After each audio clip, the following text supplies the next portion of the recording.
वैष्णव सौभाग्यशाली नहीं बल्कि परम सौभाग्यशाली है। अब कुछ लोग सोचते हैं कि ठीक है जाएंगे और कथा विश्राम ले लेती है, वो पहुंच ही नहीं पाता। तो चूंकि परमात्मा कथा में वही पहुंच पाता है जिसके पाप भस्मीभूत हो गए। और ये परमात्मा की कथा जितनी बार श्रवण की जाए, कभी ये नहीं होता कि भाई हम कथा श्रवण कर लिए अब रुचिकर नहीं लग रहे, ऐसा कभी हुआ नहीं। सदियों कथा श्रवण करेंगे तो रुचिकर ही होगी। ऐसा लगेगा कि जब तक श्रवण कर रहे हैं कि ये इसको आज ही श्रवण कर रहे हैं। ये परमात्मा की अहेतुकी कृपा है। तो आइए अपने मन को वाणी को पवित्र करने के लिए परमात्मा का संकीर्तन बड़े भाव से करते हैं। उसके बाद प्रभु की जैसी इच्छा हो कि बोल मेरी रसना हरि हरि, बोल मेरी रसना हरि हरि, बोल मेरी रसना हरि हरि, बोल मेरी रसना हरि हरि, बोल मेरी रसना हरि हरि।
प्रकार से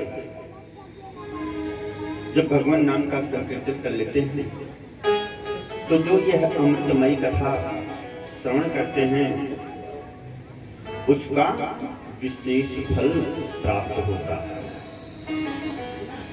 और यह अमृतमयी कथा ऐसी है कि प्रथम दिन से ही कह रहे हैं कि जन्मांतरे भवेत् पुण्यः। जब जन्म जन्मांतर कल्प कल्पांतर का पुण्य उदय हो जाता है तभी इस कथा को व्यक्ति श्रवण कर सकता है। और जब तक कल कल्पांतर का जन्म जन्मांतर का पुण्य नहीं उदय होता तब तक यह अमृतमयी कथा नहीं हो पाती। कल के प्रसंग में आपने श्रवण किया कि महारानी रुक्मिणी का विवाह परमात्मा के साथ। लक्ष्मी जी का विवाह तो केवल परमात्मा के साथ ही। अब एक दैत्य हुआ संबरासुर। संबरासुर बैठे बैठे एक दिन ये सोच लिया कि ऐसा है कि यह हम दैत्यों का सदियों संहार होता रहता है, तो ऐसा कुछ करें कि हम अजेय हो जाएं, अमर हो जाएं, मेरी कभी मृत्यु न हो। ऐसा सोच करके गुरु शुक्राचार्य के पास गया। जब गुरुदेव के पास गया तो गुरु जी ने कहा क्या बताएं, तुम अमर नहीं हो। कहा क्यों? कहा तुम्हारे पास तपोबल की कमी है। कहा कि तपोबल में करूंगा। कहा ठीक है।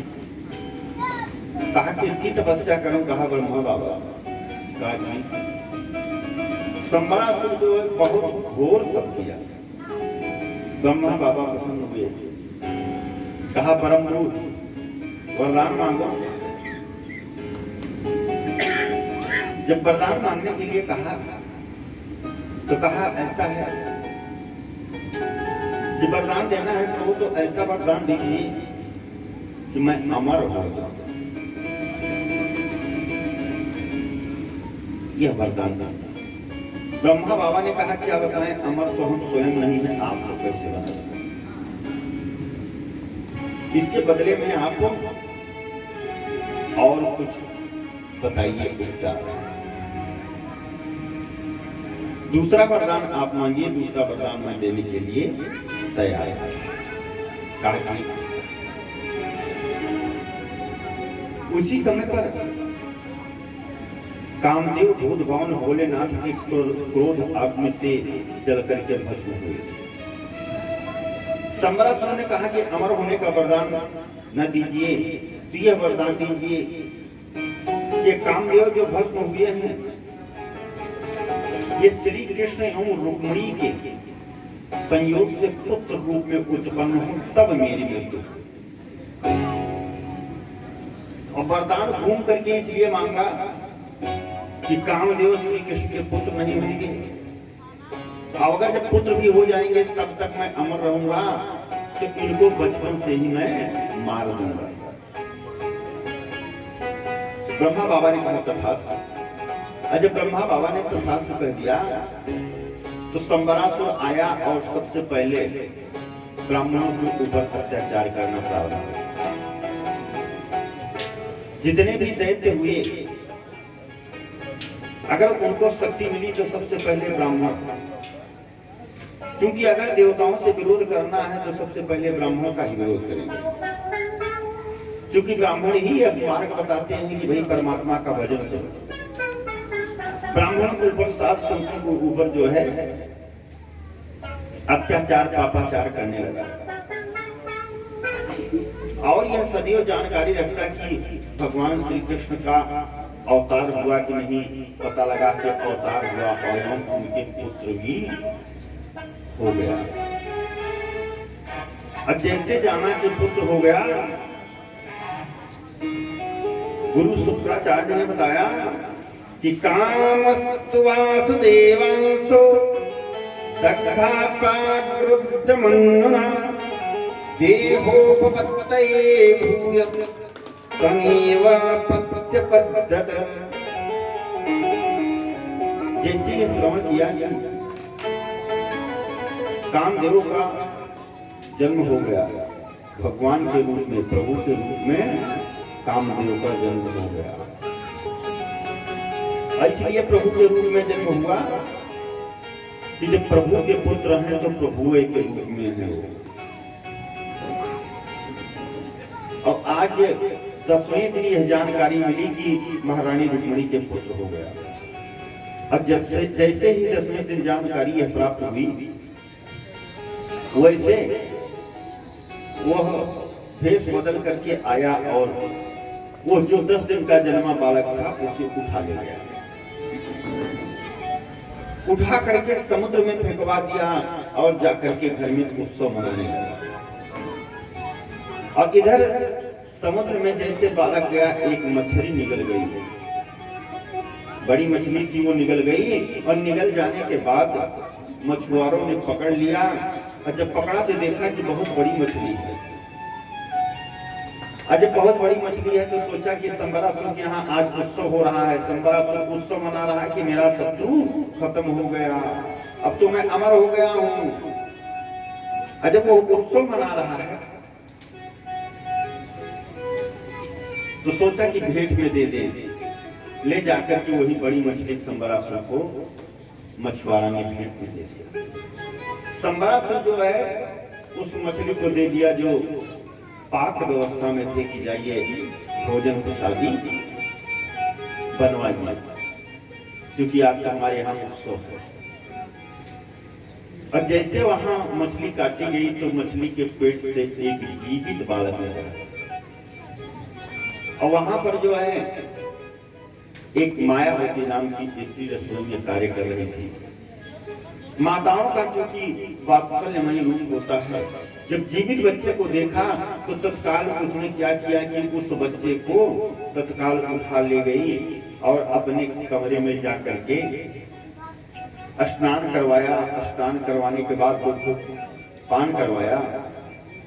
अब दूध पान करवा करके सोच रही है किसका पुत्र है, ये तो बड़ा होनहार है। इतने में हरि का गुणगान करते हुए नारद जी का आगमन हो गया। आइए 2 बार भगवान नाम का उच्चारण करते हैं, फिर प्रभु की दृष्टि पीछा कि श्रीमन नारायण नारायण नारायण,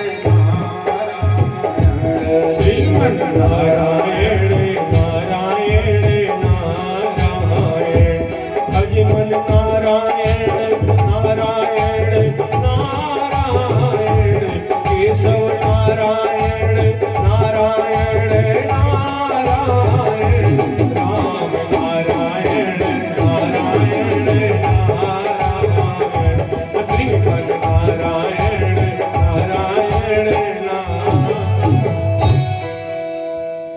नारद जी जैसे पहुंचे मायावती के भवन में, मायावती ने तत्काल प्रश्न किया कि नारद जी आप तो अंतर्यामी हैं, ये बच्चा किसका है? नारद जी ने कहा कि यही बताने के लिए मैं आया हूं। ये बच्चा किसका है इसको तो बहुत दूर की बात है, ये तुम्हारा पति है। कहा मेरा पति है? कहा हाँ। कहा कैसे? कहा जिस समय पर कामदेव भूत भामन क्रोधाग्नि से भस्मीभूत हुए थे उस समय पर तुम कामदेव की पत्नी हो रंती, आज मायावती रूप में हो। यही कामदेव जो है भगवान कृष्ण के प्रद्युम्न रूप के में अवतरित हुए थे और संबरासुर को केवल यही मार सकते हैं, इसके अलावा कोई नहीं मार सकता है। कहा ठीक। तब तो क्या था, मायावती जा करके रसोई वालों से बताई कि गोपनीय रखो। यह बात को संबरासुर नहीं जान पाया। मायावती अपनी योग माया से उस बच्चे को वहीं पर बड़ा किया और बड़ा करने के बाद एक दिन जो है प्रद्युम्न जो है संबरासुर को युद्ध के लिए ललकार देते हैं। संबरासुर को यह हुआ कि मैं तो अब अजय हूं, मुझको मारने वाला कोई नहीं है। और ये जो है कैसे हमको मार सकते हैं? संबरासुर जो है बड़ा घनघोर युद्ध हुआ। युद्ध में संबरासुर का वध किया। और वध करने के बाद तत्काल तुरंत मायावती ने क्या किया कि अपनी योग माया के द्वारा जो है ले जाकर के द्वारिकापुरी में पहुंचा दिया, जहां पर श्री कृष्ण भगवान रहने लगे। और वहां पर नारद जी ने आकर के पुनः परिचय करवाया, और परिचय करवाने के बाद अब सुख पूर्वक वहीं रहने लगे। शंबरासुर का उद्धार हुआ।